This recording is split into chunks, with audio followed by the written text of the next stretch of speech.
Assalomu alaykum azizlar. Endi sizlar bilan mana bu donni undirishlik masalasida bu turkum video lavhalar qilishlikni va'dalashgandik. Shular va'daga binoan bugundan boshlab shunaqa lavhalarni qilishni boshlaymiz.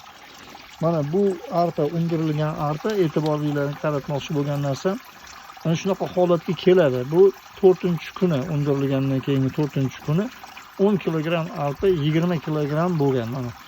Bunisi bir kun kamroq, 3 kunligi mana. Ko'rdingizmi? Buni sal nish urishi sal kamroq.